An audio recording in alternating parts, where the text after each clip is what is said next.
daripada umat Rasul Shallallahu Alaihi Wasallam, mereka membantai daripada keluarga daripada Rasul, keluarga daripada Nabi. Bahkan kita ketahui bahwa di umat keledainya saja diagungkan daripada mereka, dibuatkan patung dan sebagainya. Bahkan dalam sebuah riwayat disebutkan ketika Yazid bin Muawiyah bin Sufyan ketika memainkan kepala Al-Imam Al-Husain alaihissalam, datang utusan Romawi ketika itu melihat dan dia bertanya siapa daripada kepala tersebut. Kemudian Yazid mengatakan, ada apa kamu ingin menanyakan hal ini? Ini adalah urusan saya. Tidak, wahai pemimpin atau khalifah, saya adalah orang yang diutus dan saya harus mengetahui apa yang saya lihat, harus saya jelaskan kepada raja saya. Kemudian mengatakan ini adalah Husain ibn Ali. Siapa ibunya? Ibunya adalah Fatimah binti Rasulullah Sallallahu Alaihi Wasallam. Kemudian dia terkejut ketika melihat tersebut.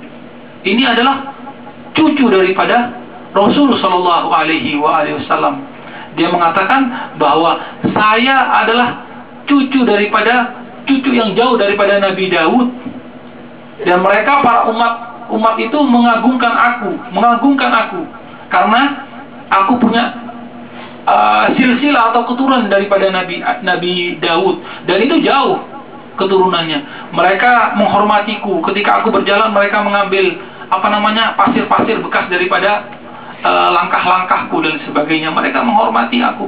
Kemudian mengatakan, agama apa kalian ini? Agama apa kalian semua ini? Bahkan dari aku ada sangat jauh, kamu aja satu ibu saja, Husain ibn Ali, kemudian atau putri daripada Fatimah binti Rasulullah Sallallahu Alaihi Wasallam. Ini adalah perjuangan yang diperjuangkan oleh Al-Imam Al-Husain. Setelah perjuangan Al-Imam Husain, semua akhirnya mereka mengetahui.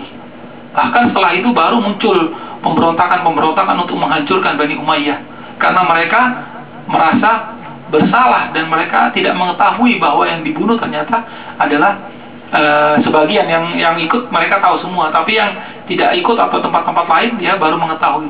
Makanya muncul kelompok yang At-Tawwabun, yang mereka yang menuntut balas terhadap darah daripada Al-Imam Al-Husain yang dipimpin oleh Mukhtar Al-Thaqafi, membantai habis, kemudian membunuh para pembunuh daripada Al-Imam Al-Husain alaihissalam. Jadi tangisan, sekali lagi, tangisan yang kita berikan kepada Al-Imam Al-Husain alaihissalam itu ada syarat-syaratnya. Artinya kita harus berjalan atas jalan yang dibawa oleh Al-Imam Husain alaihissalam, dan juga kita beramal terhadap amal yang dijalankan dari Al-Imam Al-Husain alaihissalam. Seperti ketika kita mengucapkan astagfirullah dalam sebuah riwayat, kita akan dapat pahala yang besar, kemudian mendapatkan pahala surga dan sebagainya. Tapi semua itu punya syarat, punya ketentuan. Tidak ketika kita mengucapkan astagfirullah langsung surga, tidak.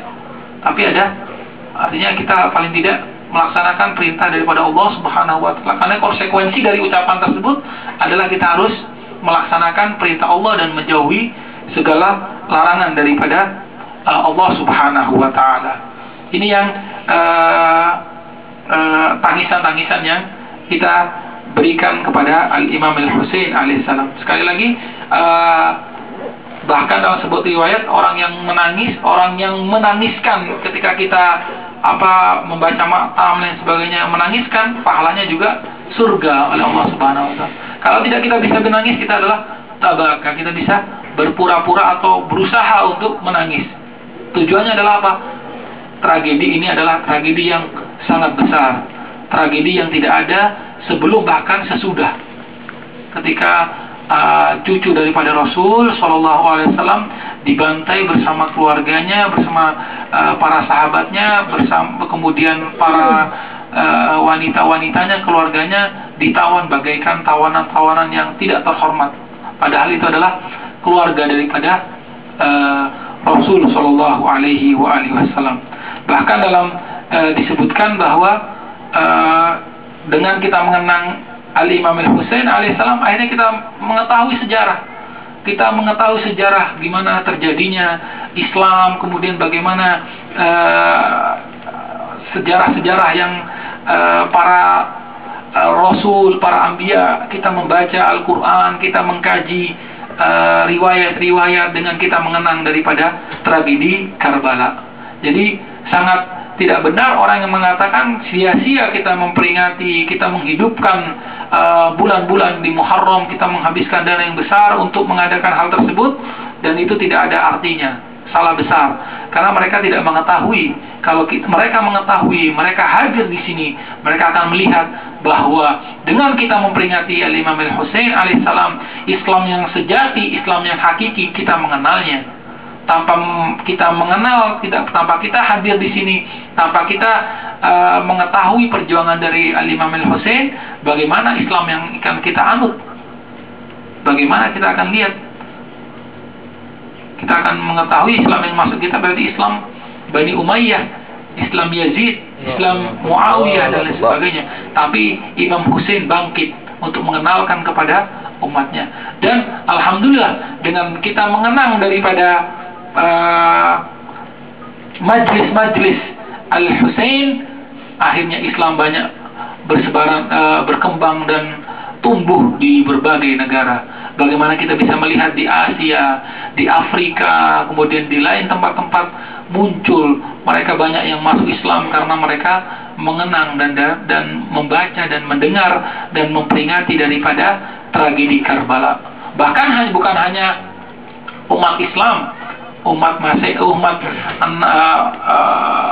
Masehi, kemudian para pemimpin-pemimpin dunia, kemudian lain sebagainya, mereka mengkaji dari perjuangan Al-Imam Al-Husain alaihissalam.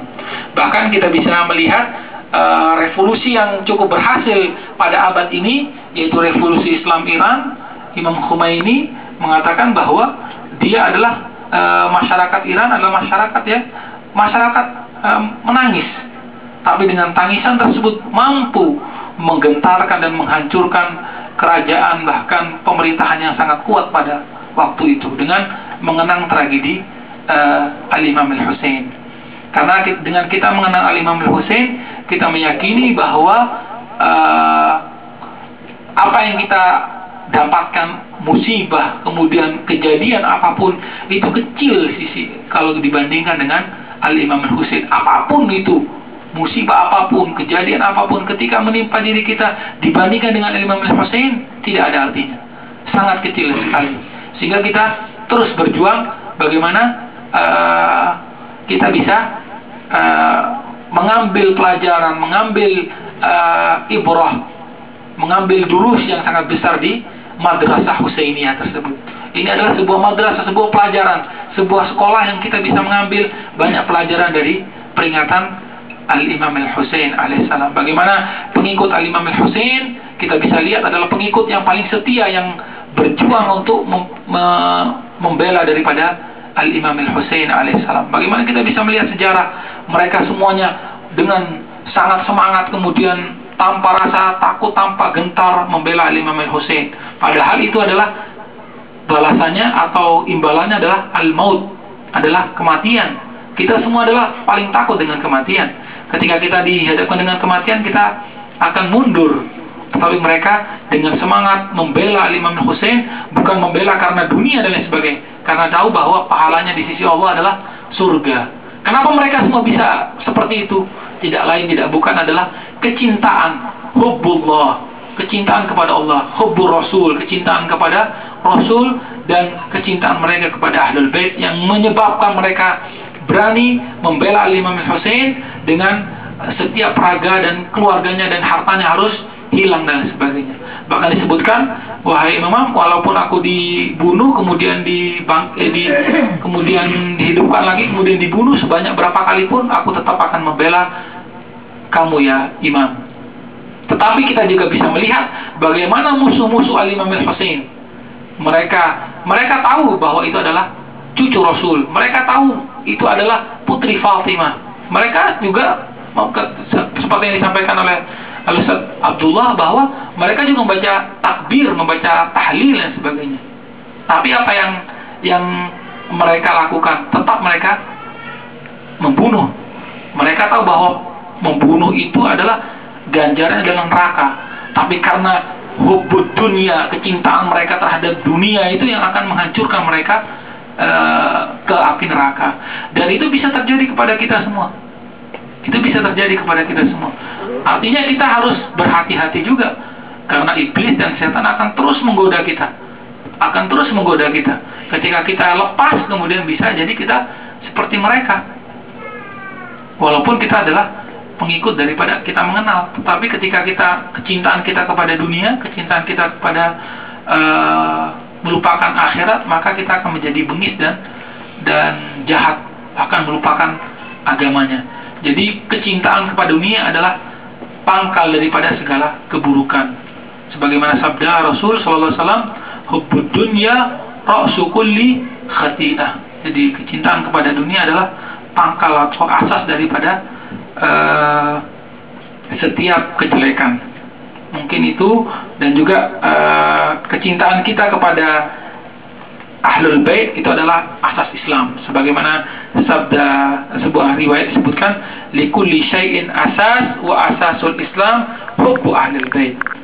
Setiap sesuatu punya asas, punya pokok atau punya landasan, dan asasnya Islam adalah kecintaan kita kepada Ahlul Bait.